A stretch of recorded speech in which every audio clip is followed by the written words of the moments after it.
Good to have you on here.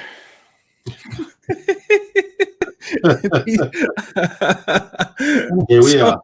I'm still waiting for these guys to jump on, but we had to go live, otherwise we will lose our spot. But glad that hey, Eddie's here, man. Like, who else? Who else do we need? So we are on live, and glad that you are able to join us. Hey, see, they're coming in one by one. Coming in one by one. Right here. All right, Dre. Dre's in the house. There we go. There we go. There we go. Pray for me. Just pray for me. That's all I'm asking for. Press the link. You guys make it. Shut up. I got like about 4 baseball caps out there, man. I'm gonna put my baseball cap on, man. Oh, there we go. There we go. I'm good, man. And yourself? There we go. The doctor. Woo! Eddie, Reverend Dr. Bishop.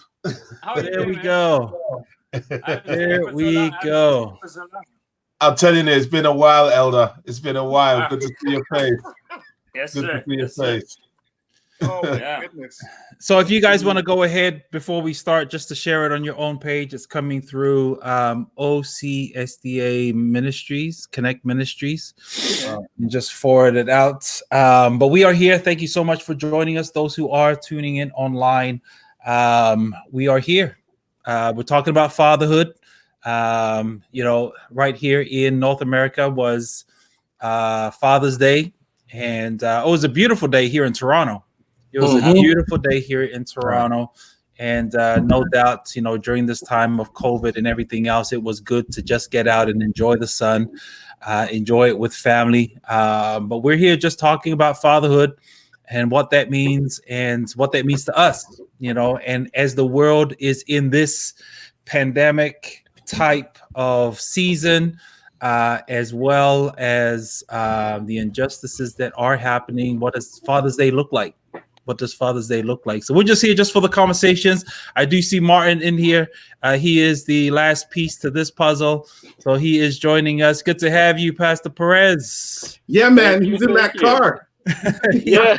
I apologize. My errands ran a little late. Yeah, man. Careful as you go, preacher. Yeah. I love it. How y'all doing? So let's just go around real quick because I know we don't have too much time.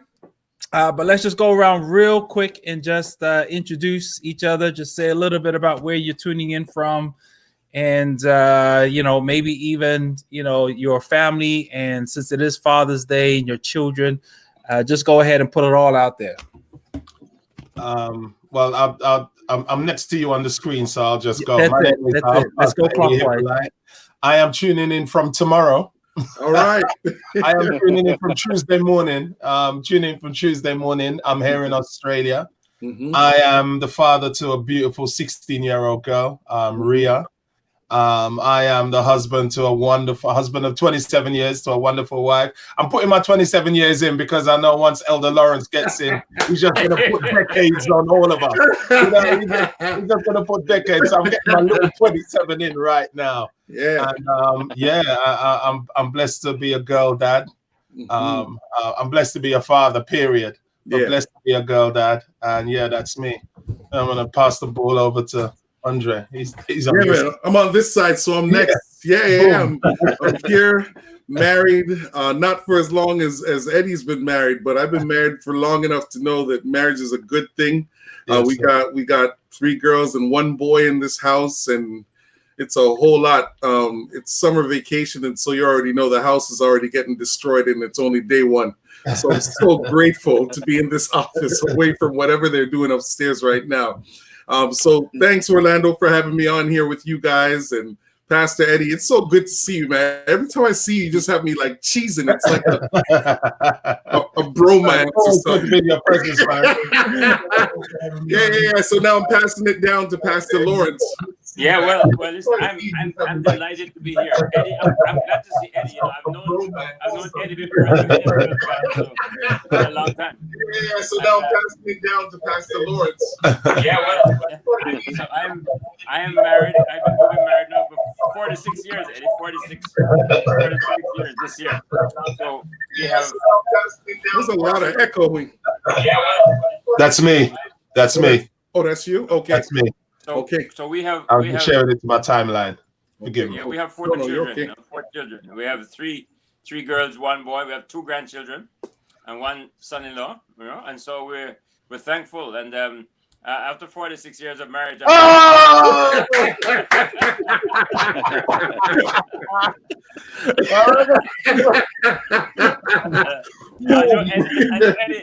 Pastor Lawrence had to look directly into the camera and say that sternly, like he did not stutter.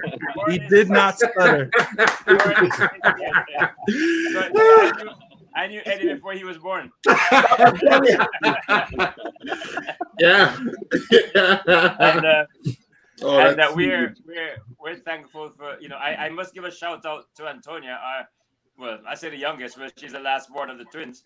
So she's doing a project right now in Toronto, and I understand she's going to be interviewed by the TV sometime today or tomorrow. Oh, nice. They're doing to help people who are, you know, minorities and so on, who need food and so forth, and she's working that. So shout out for our young daughter there, Antonia, for that. But we're thankful for being a part of this, and I hope that we share some interesting things as fathers. Yes, Martin, it's over to you. All right, guys. Well, happy to be here. Hello to everyone. Sorry, I was running some errands and we ran a little late, but yeah, I'm a father of 3 kids, 10, 8, and 2. And yeah, it's great. They make me proud to be a dad, and it's just you know, experiencing being a father gives me a new sense of what it is to be a son of God. You know, it gives me a different perspective. So yeah, it's been a huge blessing. This September, I'll be married for 20 years. Wonderful wife. Hey. Yeah, 20 years. So yeah, the big 2-0. Yeah, 20 years already, Martin. Man, that's brilliant. Wow. Yeah. And I just wanted to note one thing. I didn't start getting old till I started having kids. All this gray hair to my kids. As you would notice that every picture that is on here has gray hair. So, you know, it just comes with the territory. Just comes with the territory. Andre isn't telling the full truth. We got gray when we had kids and we had churches. Yeah, thank you. Tell the truth. Let's not talk about fatherhood. Let's talk about church. Glad to have you all with us. My name is Orlando, and yeah, right here in Toronto with my family, and been married for almost 15 years. So next week will actually be on July 3rd. I had to get the date right. July 3rd. Yes, married for 15 years. And we have 3 boys. One is 13, just finished up from elementary, going into high school. And the second one is going into 7th grade. And the youngest one is going into, you know, his senior of high school. He thinks he's that old, but, you know, there's a lot of good things that we can get out of this conversation today, and just to bring everyone on and just kind of share, you know, their own journey. As you have heard, many of us have been married for many different years, and some of our kids, some of them are still young, some of them are older, some of them are married. And so, you know, we're hoping just to get a different perspective from each person as to what fatherhood looks like for them in the different stages of life, and some of the things that we can share with you here today. So, you know, I just want to kind of open it up, you know, to the group that is here today as we talk about fatherhood. What are some things that you did not know before having children? that just opened up your mind and opened up your world to a new, different season? What were some of the things, prior to having children that you may have had in your mind before you had kids? What was your perception? What was your perspective? I didn't realize what my mom went through. I really didn't realize what my mom went through until I became a father. Even in the simple things, Rhea is a real great conversationalist. She would talk when she was young, talk. And I used to look at her and I said, Rhea, isn't your mouth tired? And I remember the first time I said it, and I went, because my mom used to say that to me all the time. She used to look at me, talk, and she said, boy, isn't your mouth tired? I didn't realize as parents how much your children repeat themselves again. You repeat yourself in your kids. You know what I mean? That was the one thing that actually really did surprise me and shock me. I understood how patient God was with me when I had to figure out how much I give patience to this child. You know what I mean? I remember when Rhea once she cut her eyelashes, and in our family we have these eyelashes that come out and they fold all the way over. You know what I mean? Mine don't do that much now because they're like 55-year-old eyelashes, and in the end they're kind of get tired. You know what I mean? But I remember Rhea cut her eyelashes, and I was just mad at that. And I remember sitting down, it was a Friday that I found out, I sat down Sabbath trying to write this sermon in my office, just thinking, why are you so mad? Why are you so angry with this girl? She was only like about 3 years old. And then it dawned on me and I got weepy. I was like, oh my gosh, I used to do that same kind of foolishness when I was a kid. And I was like, oh, my child is cursed. Lord, save my child. And I remember she coming in and hugging me and she said, Daddy, they're going to grow back. They'll grow back. So I think for me that was the one that real shocked me, just how much we repeat ourselves again in our What about everyone else? What are some things that you have seen that you have had that epiphany, you've had that moment where you're like, oh my goodness, I've become my parents. So just to give you an example of I'm driving with my oldest son, and so he has the rights now, or he asked, like, can I play my music? So he started to put his music on and all that sort of stuff. And then I started to hear, I was like, man, that's some Eminem joint, just and then I'm like, hey, what are you listening to? And he says, Dad, that's Eminem. And I went, do you know? Because I know exactly what the lyrics are supposed to be. But this is the clean version, so to speak, right? And he goes, Dad, it's okay, it's the clean version. And I'm like, no. But now I'm going back and I'm like, you shouldn't listen to that music. You got to be careful with those things going in. And I'm like, oh my goodness, I have just become my parents. It's interesting. My perspective on parenting over the last little while, since COVID, we've been eating food like there's no tomorrow.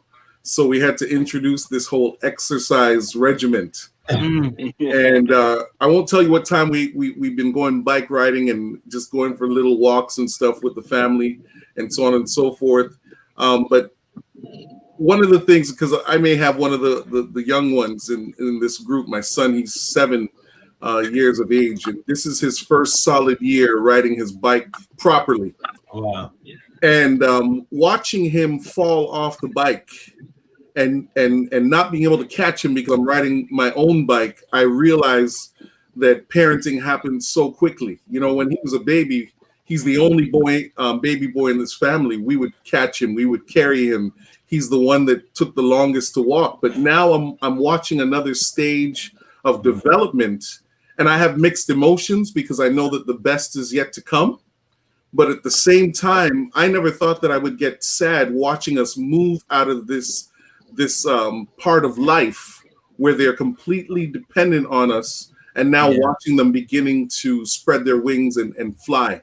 Yeah. I think I'm enjoying it, but I'm becoming sad because, you know, it also means we're getting older too. Yeah. Right. And we will begin to see some of the new phases of life, fathering and parenting happen as well. That's my experience. Yeah. What about you, Pastor Perez?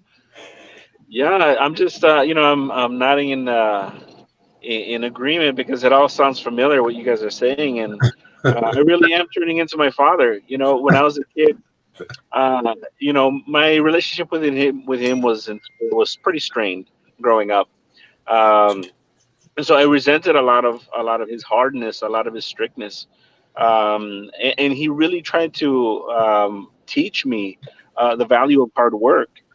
And it's not until now that I'm trying to teach my boys some integrity and to learn to be hard workers and stuff that I'm starting to see. It's like, hey, he was trying to teach me something, you know?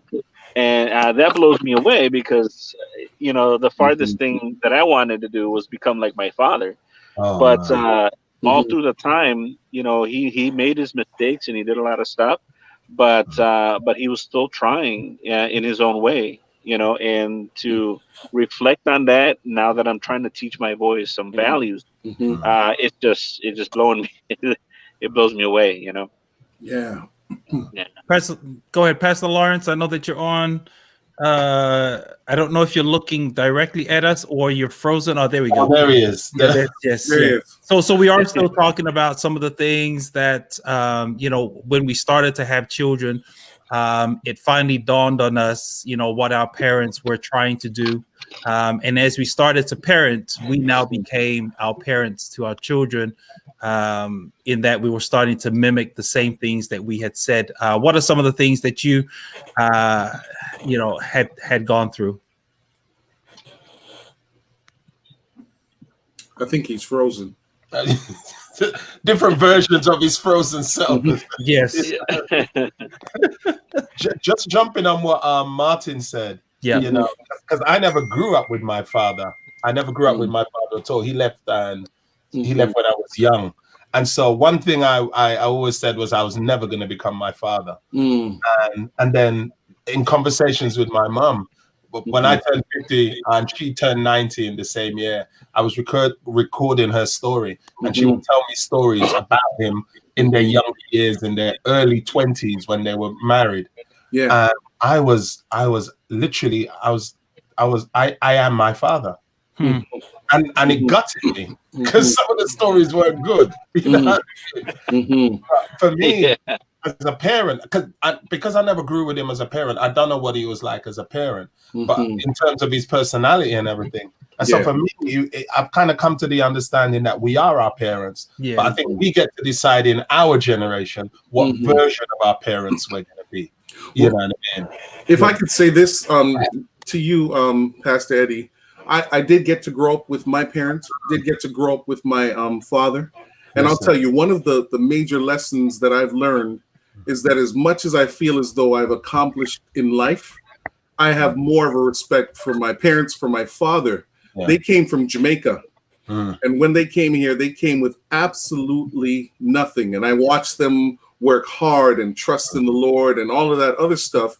And now I realize, man, like, part of this journey is saying, you always say that you're going to do this and that and the other. But when you begin to live life, you realize that life, especially being a man, especially being a black man, it's not as simple as you thought it was. You watch your parents get up, you watch your father get up and go to work every day and come back. But it's not until you get up and go to work every day, even when you don't want to, that you realize the awesome responsibility of being a father, a husband, a human being, a Christian. You can call it whatever you want to. This journey is not easy. It takes discipline, and it takes being consistent in everything in order to just keep moving forward. I agree with you 110%. I do know that he had a strong work ethic, and I know within my mom had the very same work ethic. and she instilled that within us and within me specifically when I was a kid from very early. So yeah, there is a lot that rolled over. There is a lot. I think there's a lot that we didn't understand when we were growing up. Yeah. And as I'm teaching my boys, in the back of my mind, I'm now coming full circle with the whole, parenting and understanding where my parents came from when they taught us certain things. You don't understand it now, but you'll understand it later. I think that's some of the difficulty in raising kids, because you want them to get it now. You want them to get it right. You want them to understand why you're doing what you're doing. But usually it's not until it comes full circle, maybe in their lifetime, in having children, that things will start to make sense. Dr. Lawrence, glad you're back. Yeah, I'm hearing you now. I switched over to my phone and I took off the iPad, so I'm hearing you much clearer. Okay. Can you hear me? Yes. Yeah, I think when I look back over growing up as a boy, I mean, I'm hearing you talking about work ethic. I think I really caught a lot of that from both mother and father when it comes to working hard. And when I realized that my mother at an early age, when I was like 8 or 9, was encouraging my father to take me with him when he went to. He was a tailor, so he would be, making suits and trousers and other things, or when he went to the farm, to cut bananas and so on. My mother said, "Take him with you." And I okay. And after a while, he did take me with him, and I learned quite a bit from that kind of work ethic, watching men work. Yeah. Watching men organize work. Watching men cooperate with each other to see how to get work done.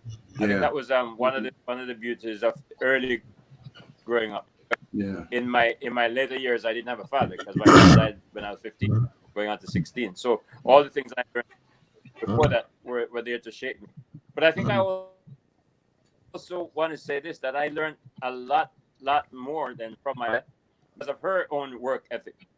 And I remember when I used to my first job, and some days when it was cold, and I would say, "Well, I'm gonna call in sick." And I would say, "Don't call sickness upon yourself, because one day you might really be sick.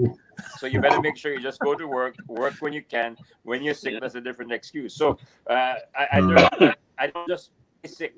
I don't, don't say wolf because one will be at your door. So some of those things I think I think I heard one of my daughters some time ago, and that way of working she's got it from her dad. Though is overworking. I think we're losing him. Pastor's breaking up there. He must be on a Wi-Fi. Totally went off. Went off. That 3G went to 2G.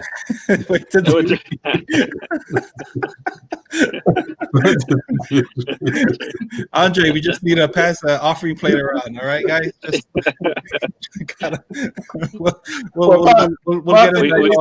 We got to pull together and get him some decent Wi-Fi. You're in the car, man, and you better drive around there and give him some Wi-Fi, man. Oh, there, he's back on. Let me. There we go. Doc, you all right there, Doc? I think he's frozen again. I think he's frozen.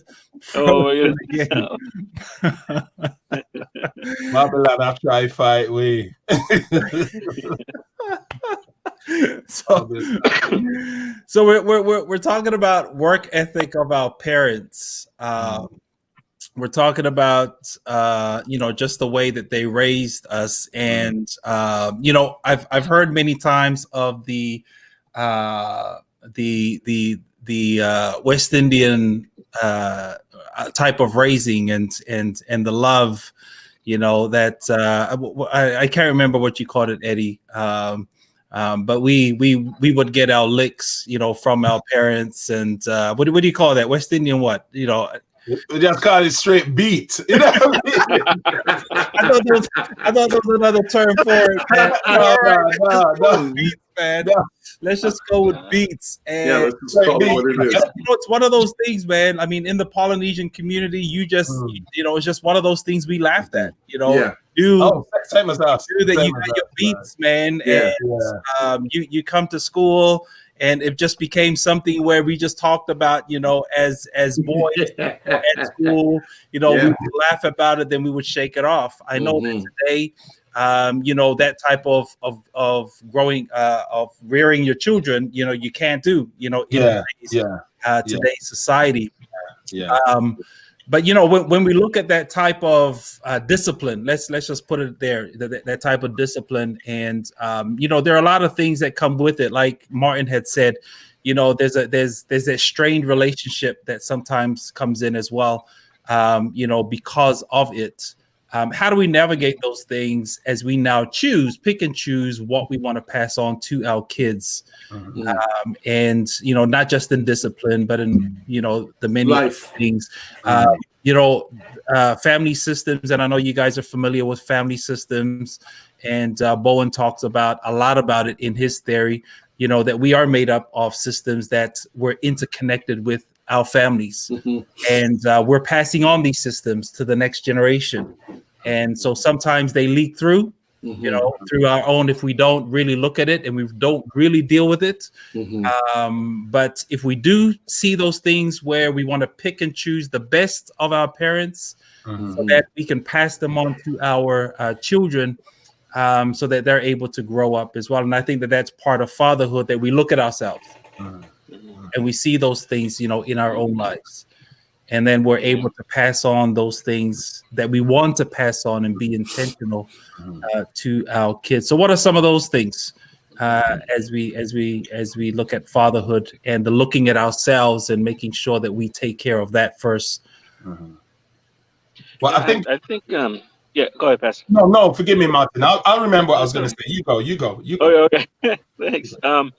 No, I was just going to say that part of disciplining kids is putting in the work yourself and committing to it, being consistent. That's one thing that I learned. To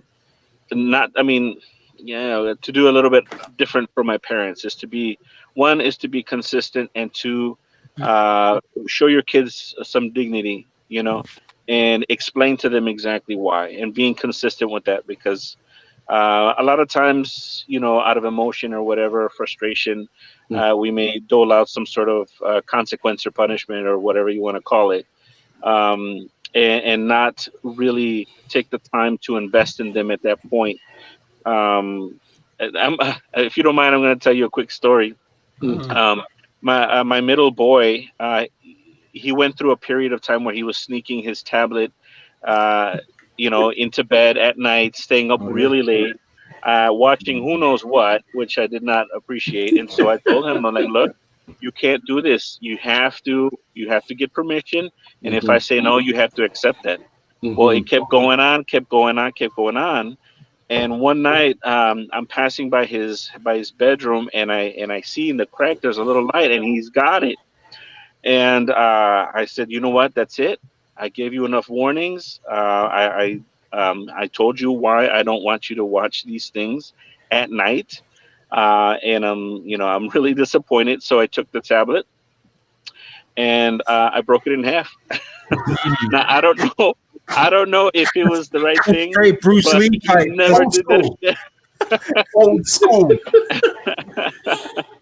and he spent a whole year without a tablet. But later on, he changed his behavior and everything.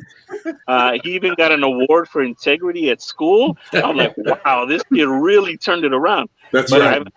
The hard part is, it broke my heart to do that, but I just needed him to know that there was consequences, and even though I felt bad, I had to go through with it. I had to, because I couldn't let him continue that behavior, and then it feeds into other things in his life. And it's one of the craziest things I've ever done. But I felt in the moment that I needed to show him, How you know, serious it was. how Yeah. serious it was for him to be sneaking around, lying to me, and doing things he wasn't supposed to, right? So Mm. I don't know. No, Maybe Yeah. I'll be judged at some point. You know that was too harsh, but No, I no don't know. judgment, no judgment at all. It's a judgment call you made. the funny thing is, I know Rhea is a real Hypolite, so I know what comes with that. And then Rhea is a real Somerville, so I know that comes with that. That's my side and her side of the family. Mm-hmm. And so from a very early age, it was important for both of us to understand when we say no, no isn't anything else but no. And so that she could have that boundary, you know what I mean? And and I understand that because I understood what it meant for me growing up and not understanding the necessity of that word no, and trusting, and me not trusting my mum's wisdom at the time, or trusting my mum's, you know, because my mum obviously saw us and she knew us, she knew what was in us. Yeah. And so for me, I understand fully like what you're talking about. And so for me, all the disciplining really for Rhea ended when Rhea was around about 5 years old. Mm-hmm. Serious. After that, I just needed to just talk. Mm. And you know, I mastered my mother's like Yeah. Come on. and yeah, and then that was enough, you know. Mum, because my mum was raising us on her own, my mum would, her one statement used to be, "Let me speak again." Right.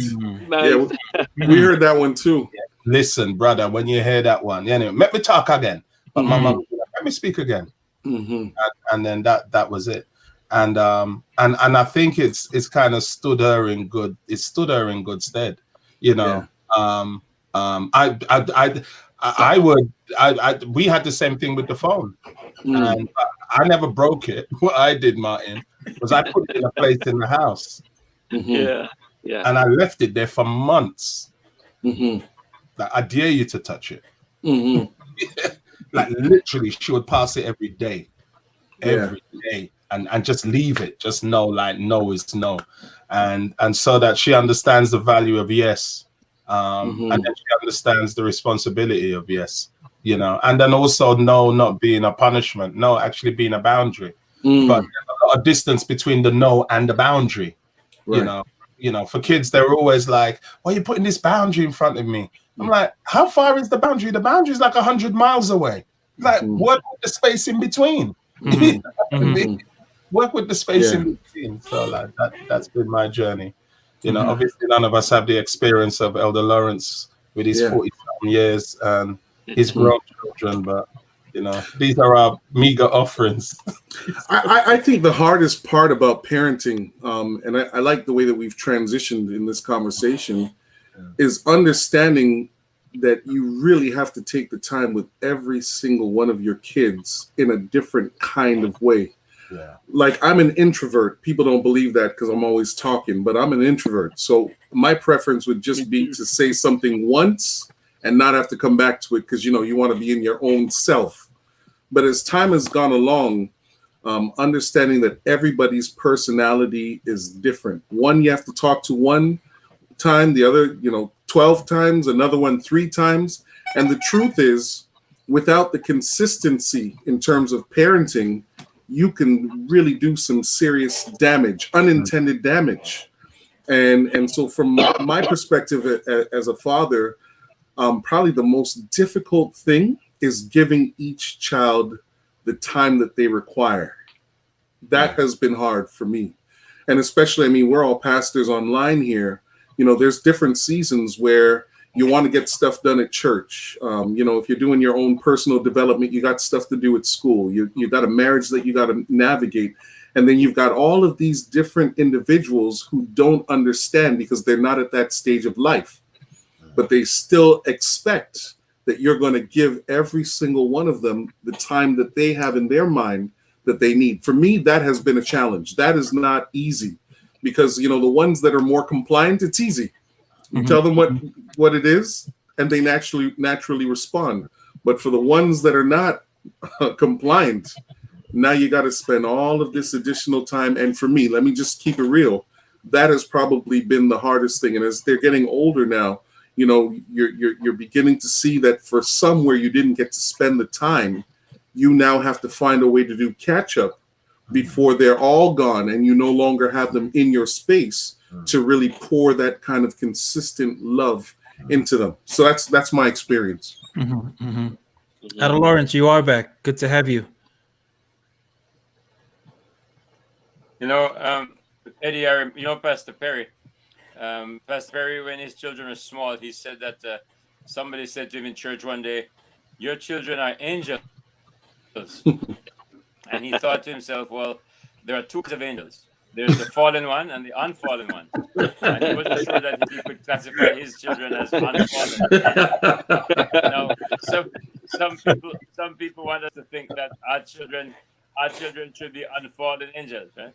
But we have to remember that they're children first and foremost before they become pastors, kids, or anything else. They're children, and I've always found that we have to deal with that as we go through ministry, in particular, as parents. The other thing too is that sometimes we are hard on our children, harder on them, and on our spouses too, than we are with others, because you know we always want to be early for church. We want to make sure we're ready for this, and we push and we push and we push, and so we can provoke our children to wrath. You know, as the Bible says, we shouldn't do that. But sometimes we do that because of how we make them feel that they have to be so different from other people. I think one of the best things I've learned in rearing children as a pastor's kid or a pastor's child, we have to let them know that they can just run around the church too. They can have free reign to do whatever they want to do. You know, within reason. They've got to behave themselves, yes, but they can't be so restricted that they always have to sit down beside mommy and daddy all the time. The other thing too is that they must develop friendships, and our children have developed lots of friendships in the churches that they've been. So, and these are lifelong friends, because sometimes, you know, you're taught as a pastor you shouldn't have friends. You should just, you know, be this pastor. And I think that's one of the things. So as a father, I've had to learn to allow the children to be children, and I've also had to learn to be a husband and a father, and not to be so heavy on the pastor side that you make the church. That's all you are. You know, the church becomes the other wife, and they're not counted in this. If I had to relive ministry, I would do so many things differently when it comes to being a father first. And I think we're all pastors on here. Well, actually, I know that we're all pastors on here. So there is that expectation that is on our children, and undue expectations upon our families, whether it be our spouse or whether it be our children, to behave and act in a certain way. I think we have heard many times about what PKs, you know, the negative connotation that is added upon them. And you know, it is sad that there are many that may not be in church. You know, it may not be that they're not in a relationship with Jesus, but they're just not in church. But I do see that there is a new wave that is coming through. There is a new understanding of pastors and how they are able to balance and navigate these expectations that are put on pastors and their families. And some of it is what Pastor Lawrence had mentioned, where you just let your kids, you know, be part of the fabric of that church. And sometimes it means, you know, being part of the kids and just running around. Sometimes it means just to, you know, if they're not happy, you know, for whatever reason, you have to drop everything. So there is that new type of thing. What would you give some advice to pastors that may be trying to balance all of this, you know, in today's life? I remember hearing a pastor preach a sermon. It was actually when we was in seminary, and we was all doing biblical preaching. We all had to preach out of First and Second Samuel. Find the stories in First and Second Samuel. This one guy preached about King David, and he did it within the context. He framed it within watching the credits in the cinema. Like, we sometimes never watch the credits, but the credits tell a different story. And he talked about David at the beginning of his ministry, and they ran the credits on who was surrounding him. And he's surrounded by just his sons and his family. And then in the middle of his reign, they ran the credits, and he's surrounded with few of his children and and then officials. Then they ran the credits at the end of his reign, and all David is surrounded by are just people that he puts on a list and tells him, kill all these people if you want to have a good reign. Yeah. And I never forgot what he said. He said, what does it profit us as ministers if we build the kingdom of God, and when the final credits are run, none of our children are with us? And believe me, the hairs on the back of my neck stood up. You know. And so I think I would tell ministers, your children are your first ministry. The church employs you, but the kingdom calls you. And we are not called to sacrifice our children to our employer. Right. True. Yeah, that is not part of our calling. When I first came here to Australia, I would hear some of the older ministers, the retired ones, talking about ministry to encourage us and talking about sacrifice. And I would hear, and a lot of them had lots of families. And they would talk with almost pride. You know, in those early days, we big families with all the moves. And, you know, we'd often say, which one of our children are we going to sacrifice for the work? Like, none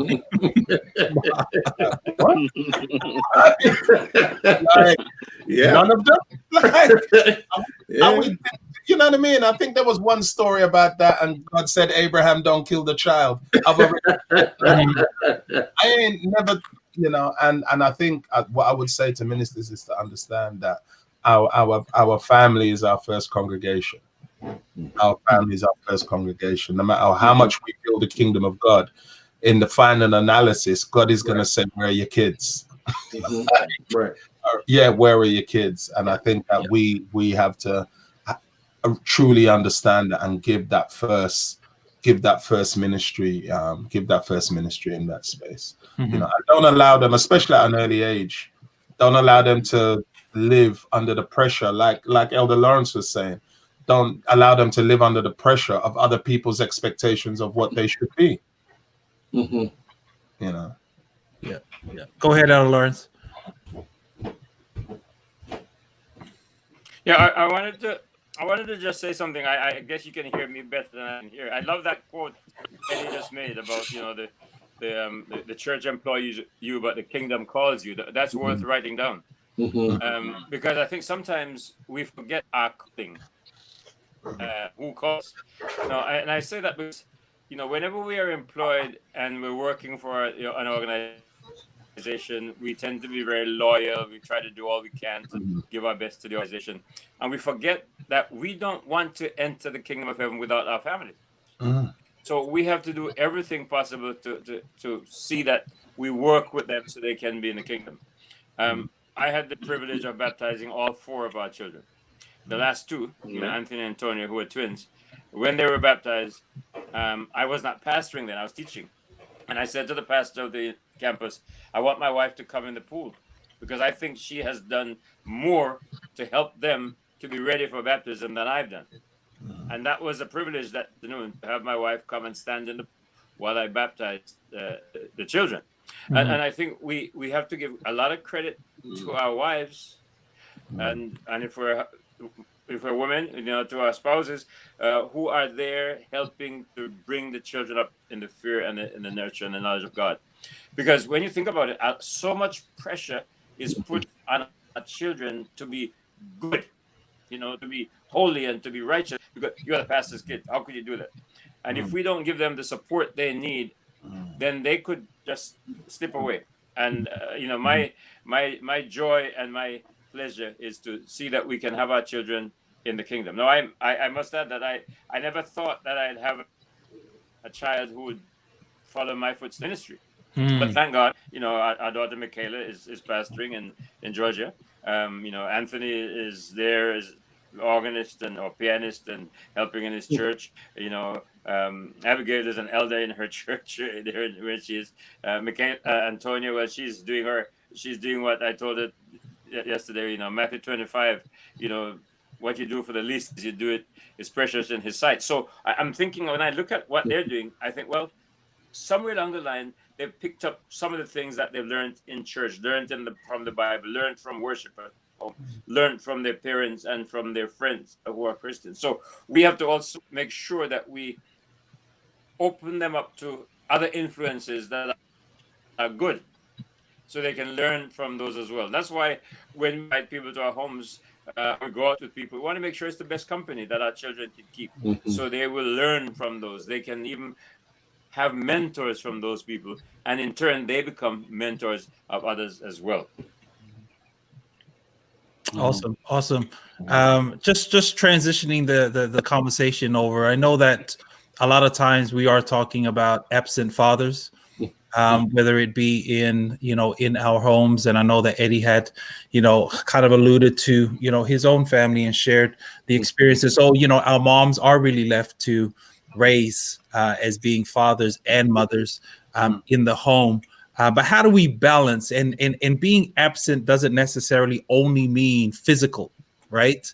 It could also be busy in the home, that you're not present mentally, in the home. And a lot of what we do as pastors, we're at church, but we're also working at home as well.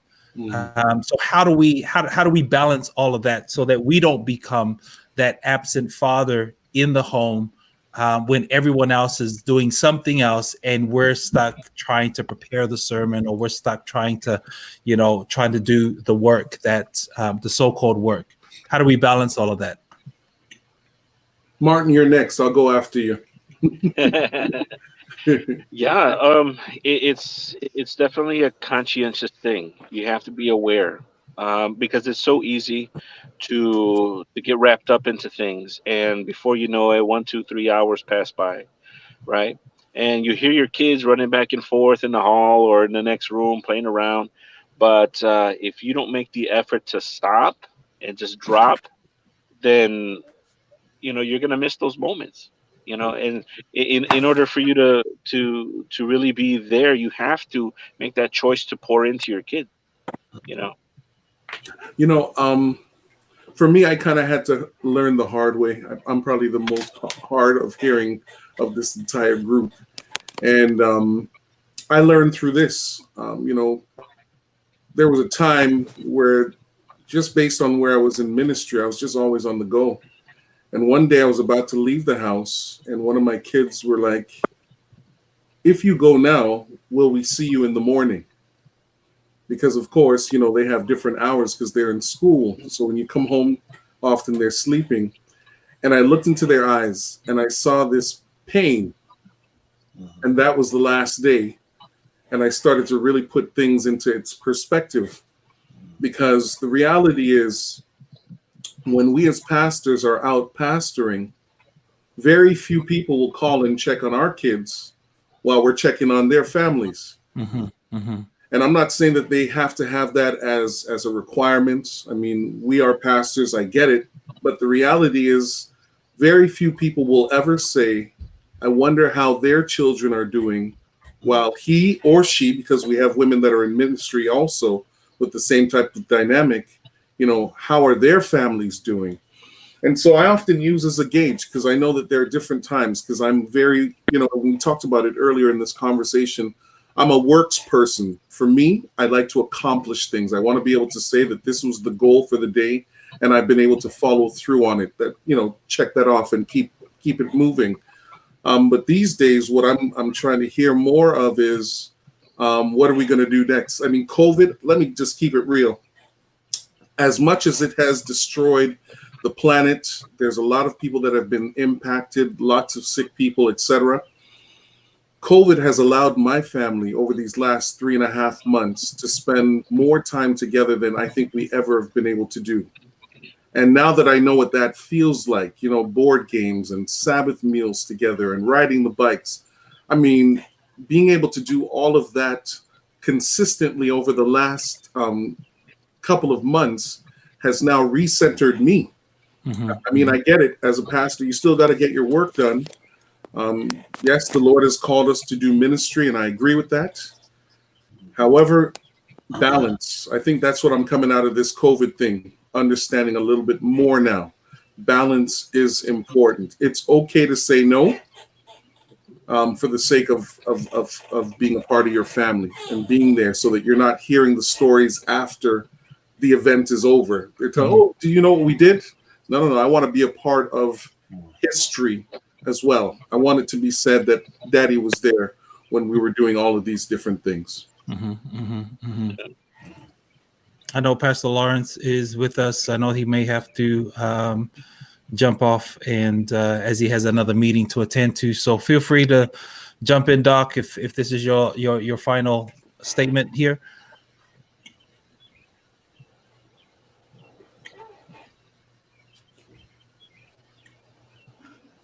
Maybe he'll jump on later. Andre, just pass the offering through, please. Just I already told you what we're gonna do. We're all gonna give him one of our G's. Literally. Give him a G, we get him on 6G. So we really only have like 10 to 15 minutes in this conversation. I did speak about absent fathers, and it seems to be a topic that comes on over and over again. It is what the media has, has some sort of an obsession on it, especially in the Black community. As we look at some of the statistics around it, and a lot of the times where we have absent fathers, whether they are 70% of those who are in prison or incarcerated come from fatherless homes. There are statistics that it comes to education and those sorts of things as well. How do we help those who are in that family system, so to speak? And I probably we're lending more to Eddie and how he was able to grow up and get that influence, that male influence in his life. But how can we help those that are in that type of system right now? Funny enough, I was having the same conversation yesterday on a Instagram live conversation, and I think there is a deep responsibility that we all have as fathers. That if we're raising our kids and we're figuring out what it is, that we actually come together. We come together as fathers and we talk. We come together and we share and we bring young men into our space. Not so much to give them pearls of wisdom, but just to listen, let them sit in our presence and just listen to us talk about the struggle, listen to us navigate so that we could be significant male models around them. I am grateful that God made promises to Mom, and He kept the promises to Mom. The promises that He made to Mom when my dad left was, "I will be a husband to you. I will be a father to the children. I will take away the reproach from your name." Out of Isaiah 44 and 45. So He kept it. So now, in retrospect, looking back, I realize that at very difficult parts in my life, God just sent significant male figures into my life. Yeah. In the places that I was taken out of the home because of my juvenile delinquency and offending as a juvenile and placed in community homeschools. And then I met my engineering teacher, Mr. German, and he remained in my life until he died of cancer, like about 9-10 years ago. He just remained in my life. He was just a consistent person in that space. And he just consistently, he has done that. I remember when I came to get married, and that was the time that I realized what I had missed in not having a father. And I remember quietly panicking. I think I've told you this enough times already, on Orlando. And I think I've told you this as well, Trey. And I remember panicking about a month before because I was sure I was going to fail because I just never seen the pattern. I didn't know what it was to be a husband, a father, none of those things. And I was convinced I was going to fail. And I remember the Spirit speaking to me, and I clearly heard God asking me, "What did you deserve to see?" Never forget it. He said, "Eddie, what did you deserve to see?" And I told him what I felt I deserved to see. And then he clearly said, "Marry the girl, and I will teach you to do that as you go on. I will send people around you that will model it. I will send dysfunctional people around you that will model what not to be. But as long as you're willing to stay in that space with Yvonne, I will teach you how to be a husband. And when children come, I will teach you how to be a father. So I feel like for us, we have to form these groups where more and more we have to come together as men. We have to come together as fathers. We have to look for young men, make ourselves available, because I honestly do believe that we have to make ourselves available, and so that they will come and ask us, would you mentor me? It's one thing you walking up to somebody saying, I want to mentor you. They're like, what? But I think, you know, we have to make ourselves available so that they ask, because once they ask, they're giving us permission to have the difficult conversations with them and to see those truths and to journey with them.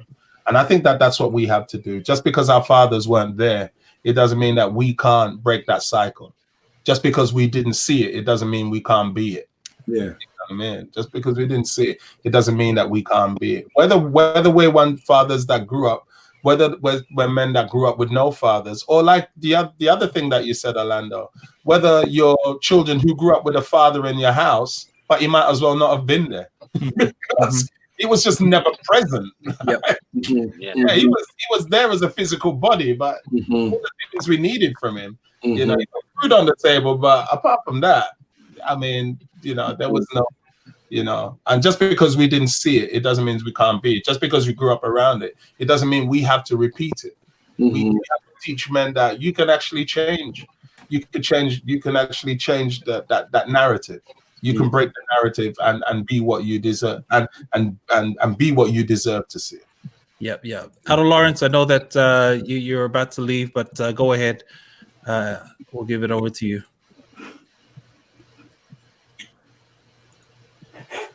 Yeah. Thank you. Thank you, Eddie. I didn't hear everything, and I'm having problems with my hearing, maybe, but it's 1G. 1G. It's a problem. So, but here's a couple of things because I have to go in a minute. You know, I saw this on a bus or taxi some years ago, which says, "To be a man is not easy." And I put it to say the same thing about to be a pastor is not easy. To be a father is not easy. So how do I get it to be a little easier? And I found that because I grew up from the age of 15, turned 16, onto where I am now without a father. When I got married, of course, I had no father, but I had father figures. So I had, you know, cousins or uncles. I have an older brother, but I was able to get information and mentorship from older men who I looked up to and respected. And I always think about young fathers who need to talk to older men who are fathers to see how they do it, what can happen. Now, you don't do everything the other person does, but you can learn from what other people are doing, and you can allow them to mentor you through life.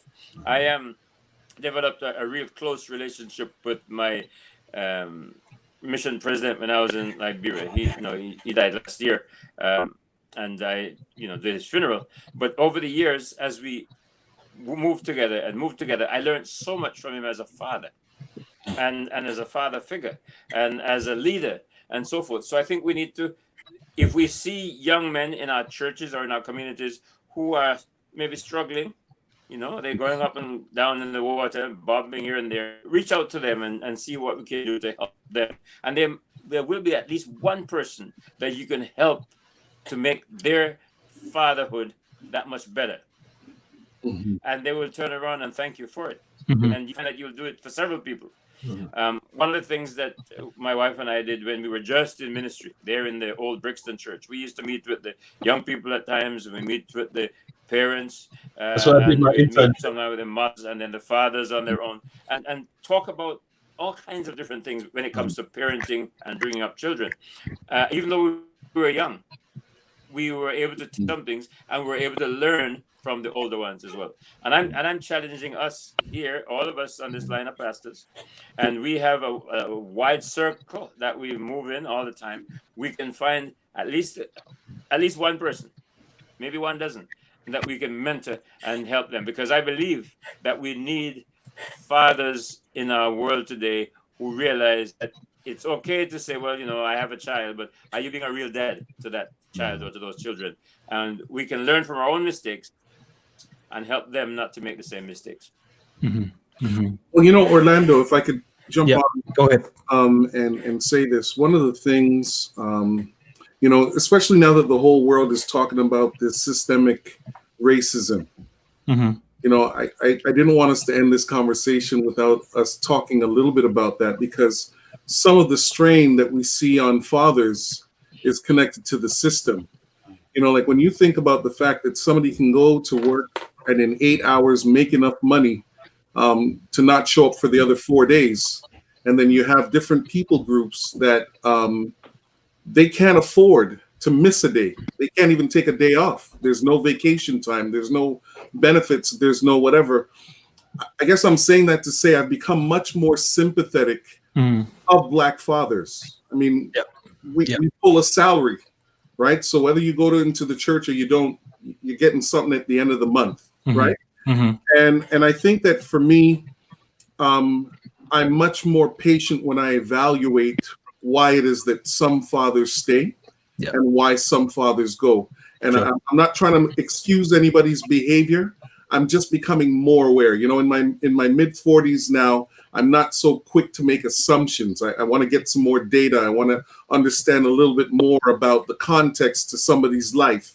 Because sometimes when people depart, it's not always because they don't want to. I think sometimes the fear of how am I going to support my wife or my girlfriend and 4 kids, 5 kids on minimum wage. And no matter how I hustle on my job, no matter how much overtime I do, it just never seems to make ends meet. And maybe I want to say that as well as part of this conversation. And maybe this is more directed to Black men, maybe men of color.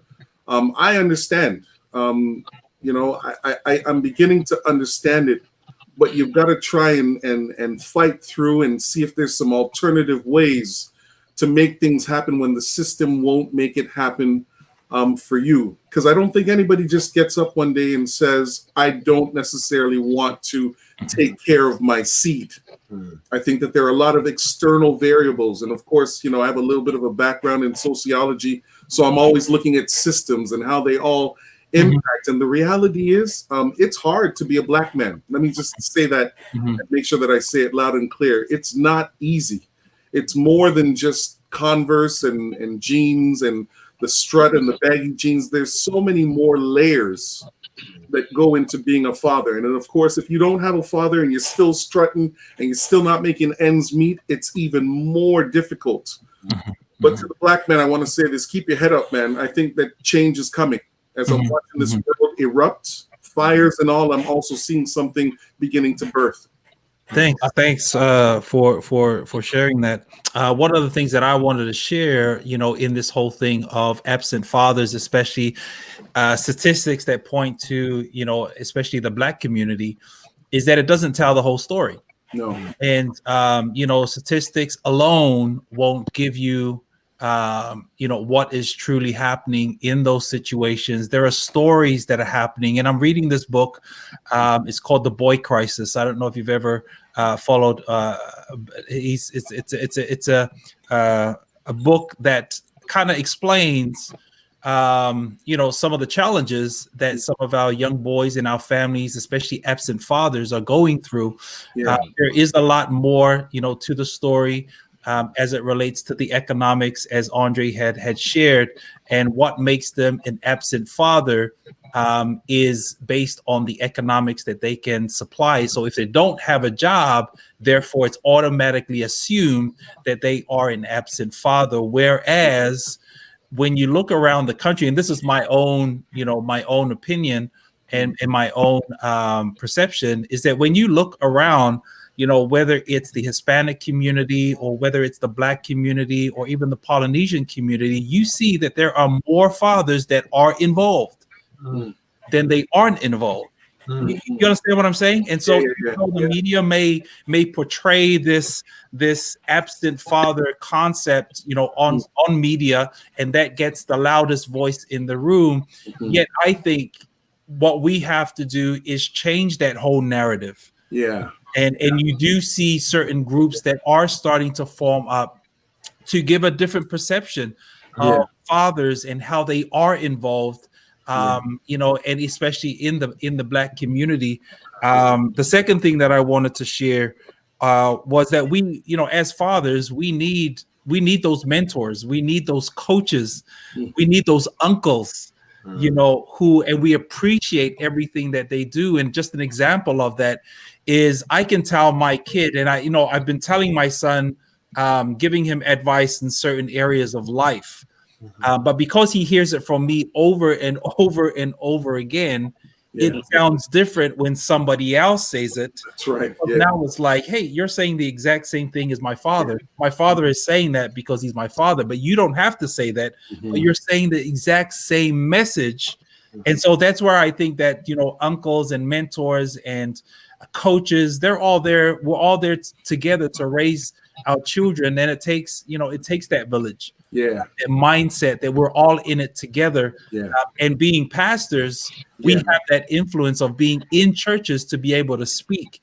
There was, Father's Day was yesterday here, and there was a young man from my previous church who's been, his life has been a roller coaster, but he texted me yesterday.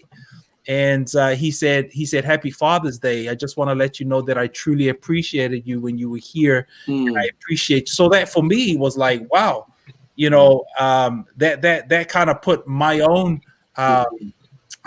ministry in perspective, that when we're talking to people, we're talking to kids, it's not going over their heads, because I would probably say I thought for him it was going over his head.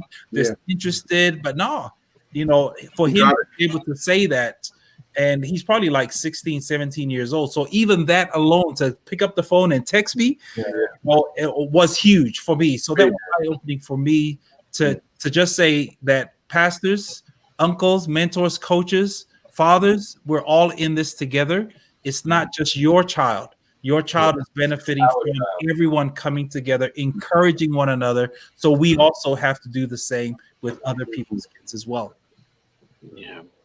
One thing that I'd like to share is that I grew up mostly in Chicago, and you guys know what it's like. You guys have heard all the stories. Just over the weekend, 90 people were shot, 12 dead, and you see that. And I see friends of my youth, gangbangers getting killed, things like that.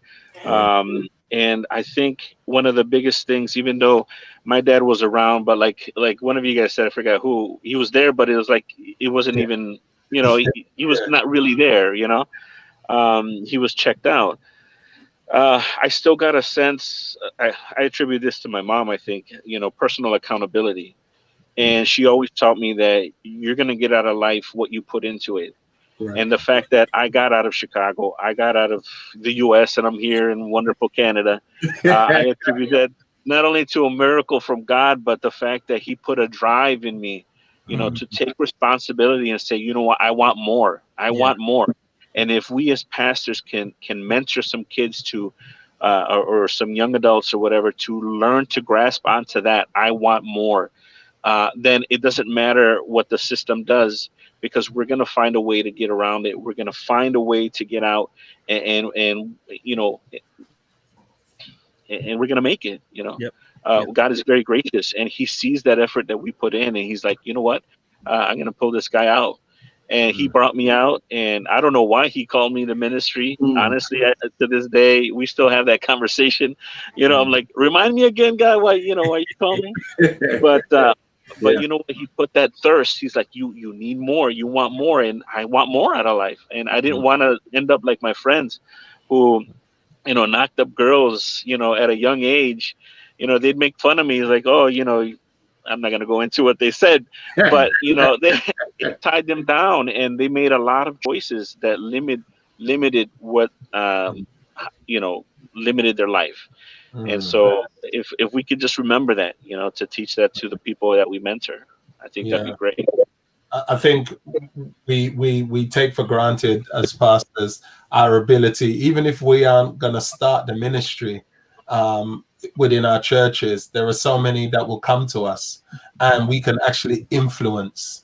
We can influence. All right, this is what you're going to start. Yeah, I'm going to support it. I'm going to make sure that you get money to do it. I'm going to make sure that you get, budgets and, you know, and that you put the right people around it, because I think all of us one stage or another have benefited from the blessing of just having solid men around us. I know I have. I know that I do, even just in Orlando, just having that solid space, you know what I mean, that that I can actually fall back on, you know, be vulnerable with. And so the one thing that I do know is that if we do that, and if we create that space and we affirm that space and we continue to grow that space, men are going to be better. And if men are going to be better, that means they're going to be better husbands, they're going to be better leaders, they're going to be better fathers, they're going to be better people. And that's the kingdom. That's the work of the kingdom. Yeah. You know what I mean? The work of the kingdom is to build stronger, you know what I mean? They're going to be more tender fathers, they're going to be more loving, they're going to be more patient. They ain't gonna fall out. They ain't gonna fall away and make excuses because they know that they've got a whole group of men behind them saying, "Nah, you need to get back in there. You need to go again. You need to humble yourself. You need to go and say sorry, even if it wasn't your fault. Go and say sorry for the sake of peace. Sometimes you can be so right that you're just being wrong. You know what I mean? Sometimes you can be so right as a man that right now you're just being wrong. So just for the sake of love and peace and pulling it together, you go and apologize and give them the opportunity to come back off of your apology, you know? And I feel like if we can surround each other with men that will do that for us, then men are going to be good. They're going to be good because they want to be good, you know? And as much as, and you know, because you've had the men's conferences, and I remember being at your men's conference, Orlando. As much as men don't like to go to men's conferences, the moment they get there and they sit down, like literally within about 60 minutes, they're like, Lord have mercy, I'm so glad I'm here. Man, I needed this. You know what I mean? Whether they go there, whether they're sent there or sentenced there. They know that once they finally get there and they're in the company of men and they've been poured into and they can talk, and they're like, man, you know. So I think as pastors we can influence that. We can influence that. And we don't have to necessarily do it. We can model it, but there may be people who want to start up those groups and start up those ministries. We can support that, you know, and let them fly. And I'm glad you said that, Eddie, because here's the reality. This conversation like this would have never happened 40 years ago, right? Based on that generation and what communication looked like. They would never have been on here admitting to flaws or sharing best parenting, fathering practices. You know, everybody was kind of in their own house doing their own thing. And basically it's like, okay, we hope that we have a good product that comes out of our kids. But I think that now, as I look at it, the more we have these conversations, and I agree with you, Pastor Eddie, the more we just keep talking, even if what we say is absolutely wrong, it still sparks another conversation. Because I'm beginning to watch young men sitting down and talking about more than just Minecraft, more than just, you know, they're having real conversations about how do you choose a girlfriend? You know, how do you set yourself up for a career, et cetera, et cetera. I mean, fine, maybe we're not hearing enough Jesus conversation yet, but they'll get there because these conversations at times are happening in spaces that are safe, where one of us might be over the shoulder and now help to steer it to show them that, yeah, that's good if you have a nice career, a nice marriage, but will you be ready? Yeah. You know, so I think just on that point you made, Trey, we have to reframe it and make them understand, no, that's a Jesus conversation too. That's right. Yeah. You have to mention is if you're talking about setting yourself up and being responsible and having a good work ethic and choosing, that's a Jesus conversation. And we have to no, these are Jesus. When we're going to talk about Jesus, right? We've been talking about Jesus. Thank you. This is a Jesus. You're right. You're absolutely right, man. So that Jesus can actually be present. Yeah. You know? Yeah. And I feel like Dre, you know, kind of like you mentioned before, our parents' focus is very different to our focus today. Yeah. Yeah. When they came into places, you know, for my parents, they were in New Zealand, coming from the islands. For your parents, coming in here to Canada, That's and right. you know, parents out in England, you know, their primary focus was work. That's right. Get you know, a place for a family to live. Yeah.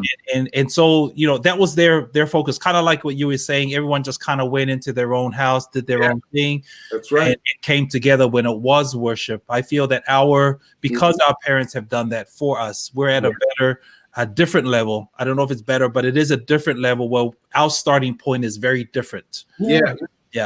I think it becomes different in each generation. Yeah. You know, for them, they were builders in establishing a place for us to grow, be educated, do all the stuff. But now that we're here and we're looking at the way the world is, we're looking at the way the church is, and now that we're children, now that we have children, we're like, no, we're on a different mission, and we may carry some of the same principles along with us. Well, we will carry the same principles along with us. But practice them in totally different ways. Yeah. And I think the longer that we actually stay in one place is the more we thrive. Yes. Because history isn't in a photo of somebody explaining to you what is that in the background. History is now where we've done this thing together. And so, of course, I mean, from a male perspective, as a father, as a husband, as a pastor, I always try to push for just stability.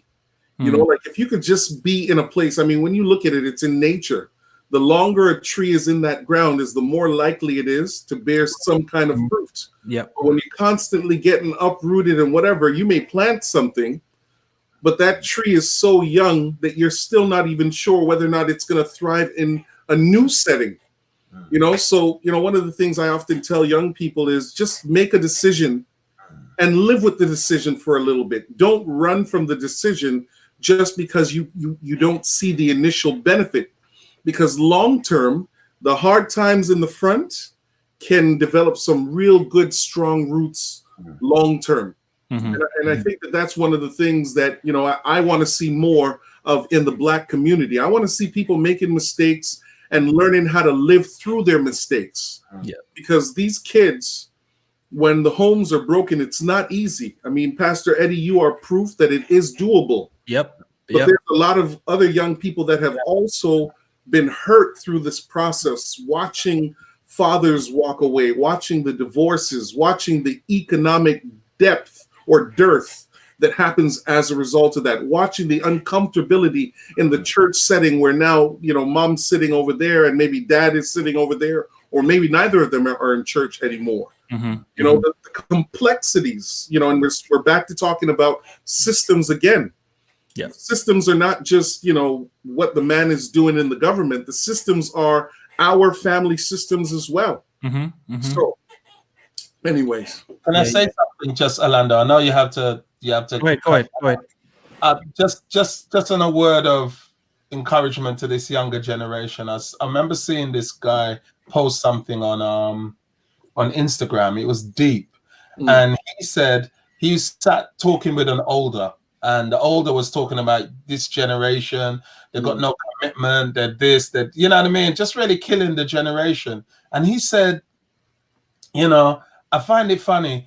If a farmer plants a crop and the crop doesn't bear, the farmer doesn't actually blame the seed.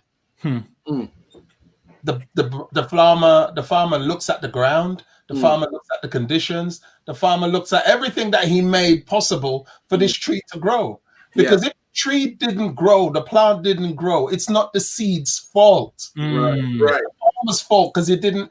And then he made the point, like, if we keep on saying this is what we are as a generation, what did you plant us in? Right. What did you plant around us? And for me, it struck me deeply, you know what I mean? Because we're at that stage where we're the oldest now. You know what I mean? Yeah, like all of a sudden, our parents are like, nah, they've passed the baton. They're like, nah, we don't want it anymore. We don't know how to do it. We don't know how to talk to this generation. You know? And so now we are the oldest, and we really, rather than just the young people this, the young people that, all right, well, what ground are we planting them in? That's right. What conditions are we, how are we watering them? Where do we plant them? You know what I mean? We plant them in conditions.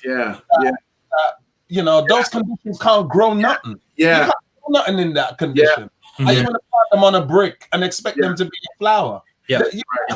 A seed can't grow on a brick, you know. And so I think it's our, you know, and even within our churches, you know, just the point that you was making, Dre. If our children can't fail and fail well at church and in church, and where they're going to fail, man? Right. Because it's supposed to be the place of grace. Where does it supposed to be the place that they fail and we say, boy, you made a right mess of that one, didn't you? No, I said, come on, let's try again. Kids should never want to leave that kind of environment. That's right. Because it's an environment of grace, patience, truth. You know what I mean? Accountability, but it's also a place of support, a space of expectation that propels them forward.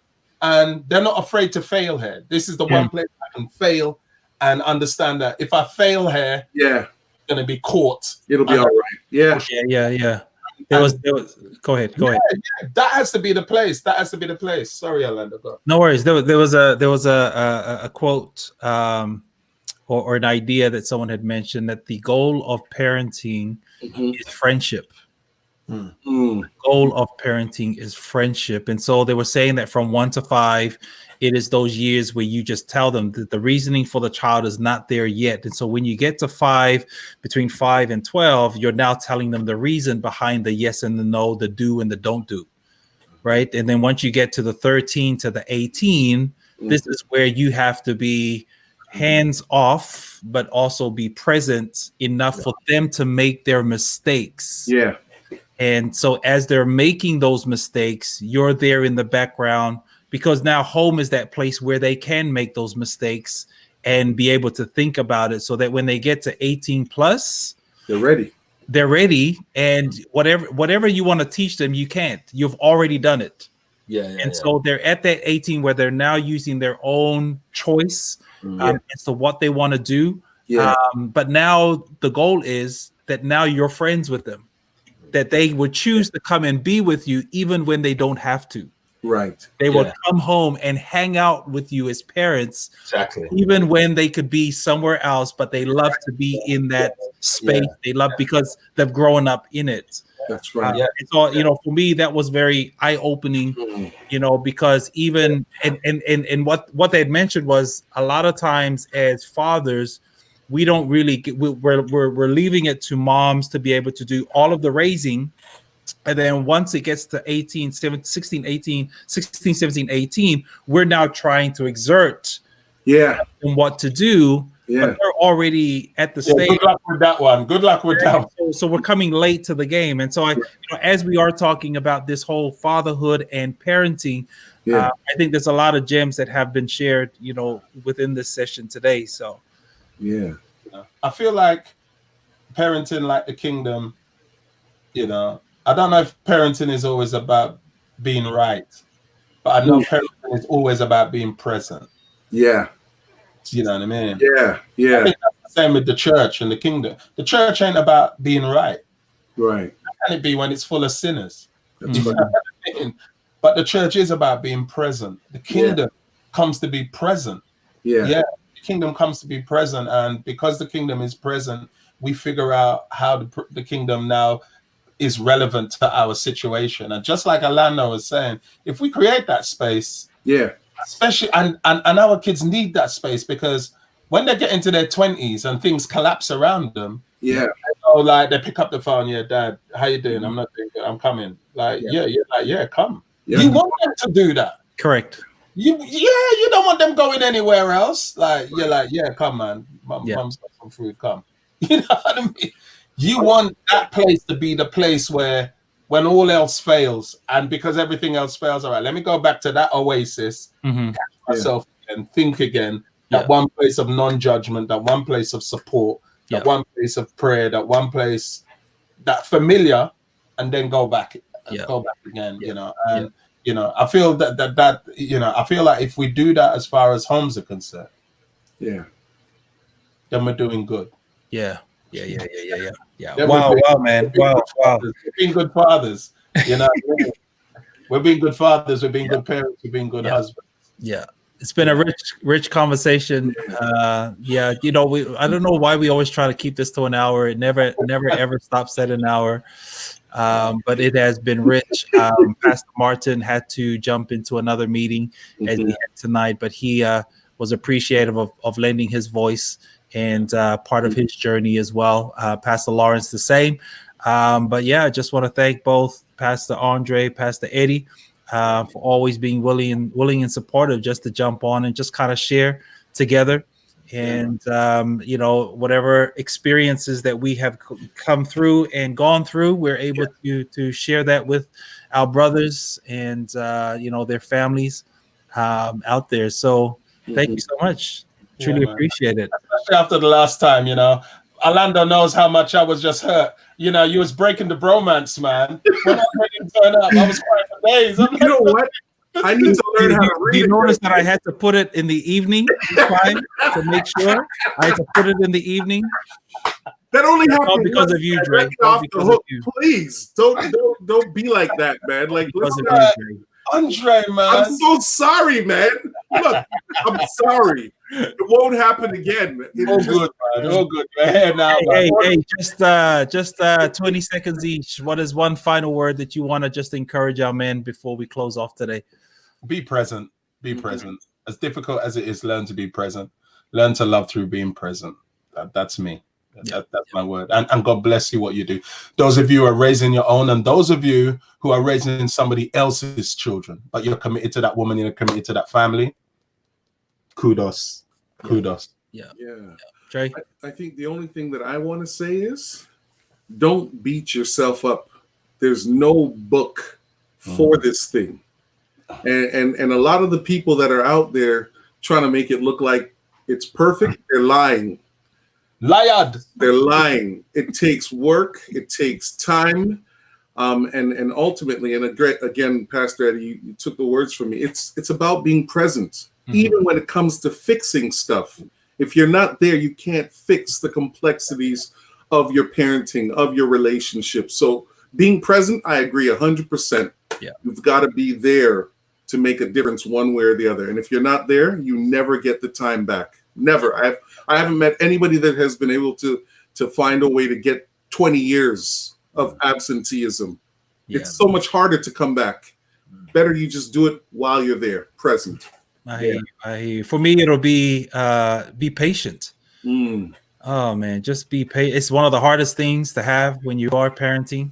But yeah, just be patient through this whole process and this whole journey. Like Andre was saying, you know, we don't have to be perfect in this whole thing, but we just have to be present. So Eddie said, be present. And Andre said, what would you say, Andre? Be practical. Be practical. And for me, it's just be patient. There we go. The 3 Ps. Yeah, man, the 3 Ps. I knew you wanted. So we're going to ask Andre if you can just close us off with a word of prayer and close it off for today. We do thank you, Lord, for the time that Pastor Orlando, Pastor Eddie, Pastor Perez, and Pastor Lawrence, we just wanted to share. I don't think any one of us has said that we're perfect. If we spent more time on this conversation, we would all be able to uncover the flaws that we all have. But we're committed to our families, committed to being patient and practical, and what is the last one? Present. Thank you. My prayer is, Lord, that you would continue to be with the fathers, regardless of what background they come from. We all get to choose what our families will look like in the present tense, whether we're married or single, fathering or not. Some of the best fathers have never had a biological child, and they have raised literally dozens of children. Yes, Lord. And so, Lord, whatever our experiences may be, help us to just make a difference wherever we're planted, because we do ask these things in the name of Jesus. Amen. Amen. Amen. God bless everyone. Thank you so much for joining us. Thank you to Eddie. Don't forget your Morning baseball over hat. there. It's evening out this way, but we are out. Peace If out. you come on this thing without your baseball hat next time, you're in trouble. I'm coming on, man. I'm coming on my baseball cap low right here, man. Low. Right there.